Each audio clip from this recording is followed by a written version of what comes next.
All right, let's jump right in, folks. We're going deep today, a deep dive into some really interesting data. Interesting, for sure. Yeah, we're talking about internet search terms, all about presidential pardons. And not just any searches, these are yours. It's kind of like peeking into, the collective curiosity about this whole pardon thing. Right. So what we're seeing is a real mix of searches. Some expected names like Biden and Trump, of course. Naturally. But then there's Fauci, Milley. Even Liz Cheney popped up. Yeah, Liz Cheney. Now, that's interesting, right?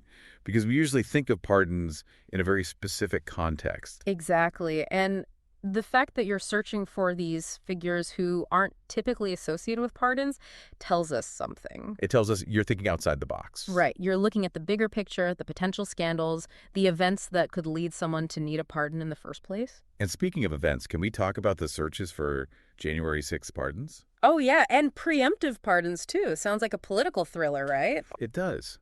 Okay, so we've got these clusters of searches.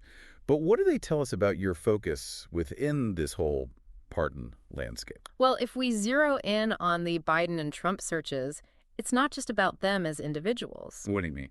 You're searching Biden pardons list, Trump pardon list. Oh, I see. You're interested in the actual pardons they've given, maybe to compare, maybe to look for controversies, who knows? That makes sense. What about those searches for Hunter Biden and James Biden right alongside Trump family members? Uh-huh.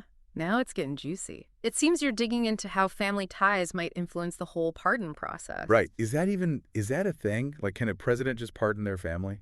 Well, that's a great question, and it's one that has sparked debate and controversy for as long as presidents have had the pardon power. So we've got family ties, we've got potential scandals, we've got this fascination with January 6th and preemptive pardons. You're really exploring the limits of this power, aren't you? I guess so.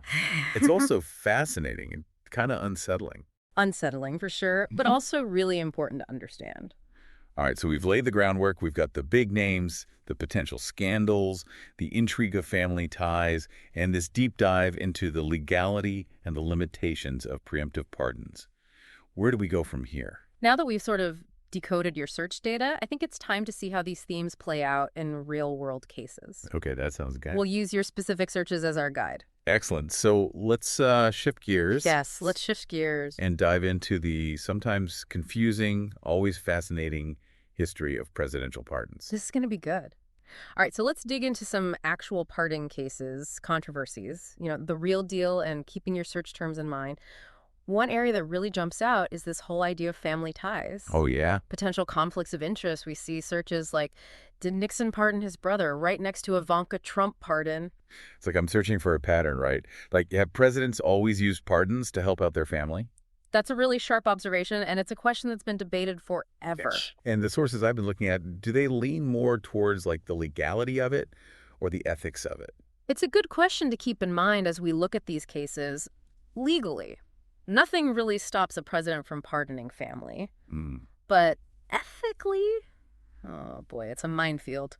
Makes sense. Historically. Huh. Yeah. These types of pardons, I haven't gone over well. Lots of public scrutiny, accusations of favoritism. Right, and it's not always about like outright corruption either. No, not always. Some of my searches, like Ford pardoning Nixon, make me think about pardons being used to like smooth things over politically. Stabilize things. Yeah, even if it means someone might not be held accountable. That's a classic example of how pardons get tangled up with the bigger political game, Ford's pardon of Nixon.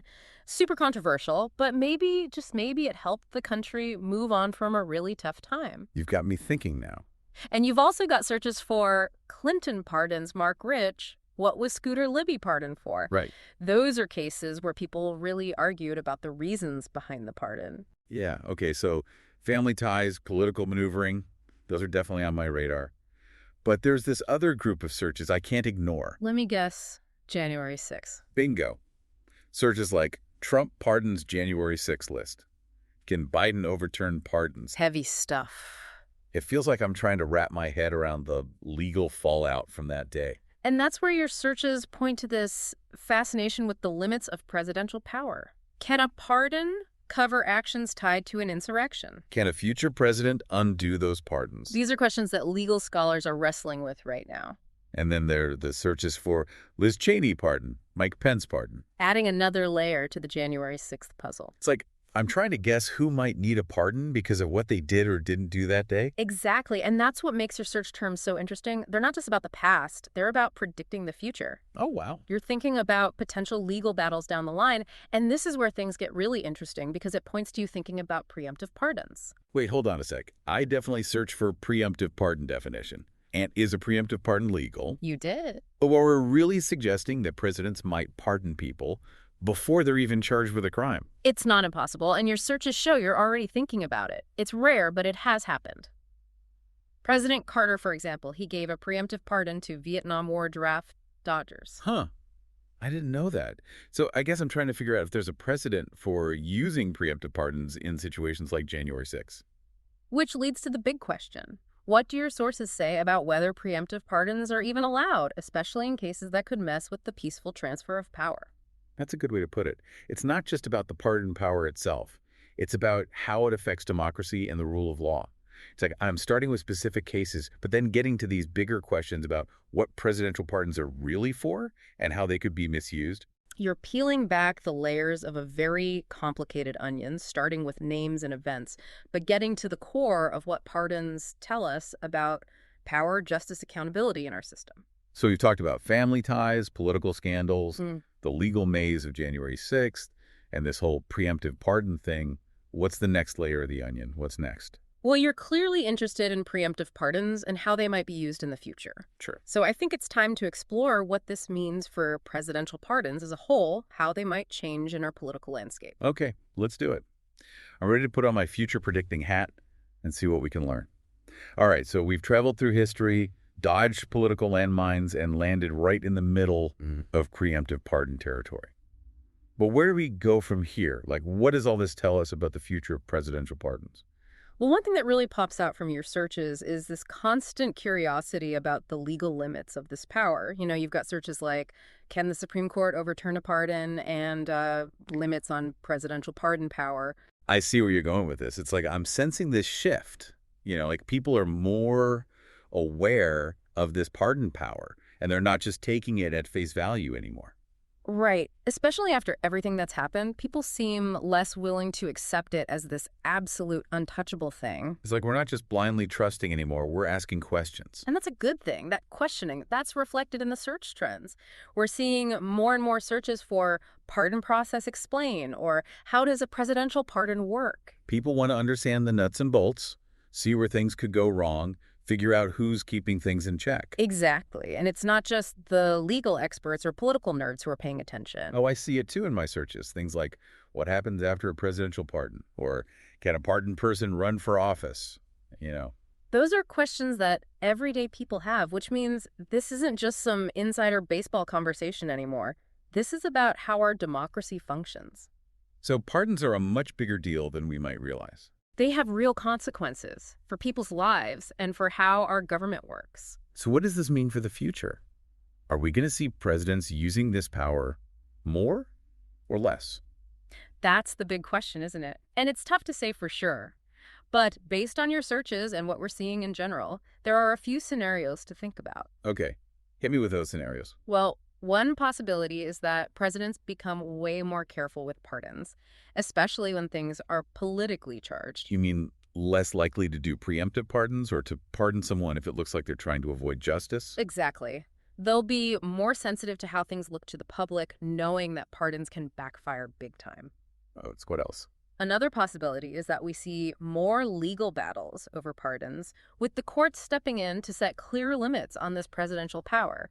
You search for, can a pardon be challenged in court, and judicial review of pardons. Right. So it's not just up to the president anymore. The courts might have a say in how this all works out. And then there's the wild card scenario. Uh-oh, this sounds ominous. What if pardons become even more political? Used as favors for friends, punishment for enemies, or even a way to get around the law entirely. That's a pretty scary thought, like turning this power into a weapon. It's a possibility, and given the state of things right now, we can't ignore it. But here's the thing. Those scenarios I mentioned, they're not mutually exclusive. We might see bits and pieces of all of them happening at the same time. So it's messy, unpredictable. But what can we do about it? How do we make sure this pardon power isn't abused? It all comes down to awareness education, and being engaged. When people understand the history, the legal side of things, and the potential for things to go wrong, then we can hold our leaders accountable. It's a reminder that we're not just sitting on the sidelines. We can shape how our democracy works, even in complicated areas like presidential pardons. Exactly. And that's why this whole deep dive has been so valuable. It all started with your search terms, but it's turned into something much bigger. It's been eye-opening, really. We went from simple searches to talking about the very foundation of our legal system and our government. And as we wrap things up here, I'd encourage everyone listening to keep learning, keep asking those tough questions, and be part of this conversation about presidential pardons. It's a conversation that matters now more than ever, and it's going to shape the future of our country. Thanks for joining us on this incredible journey into the world of presidential pardons. It's been a fascinating deep dive. Today is your lucky day. Today is the day that our $3 website works for you, paying you directly to your PayPal daily. Imagine $3 ongoing continuous payments to your PayPal account. Imagine falling asleep and waking up to $300 in your PayPal account. How would this make you feel?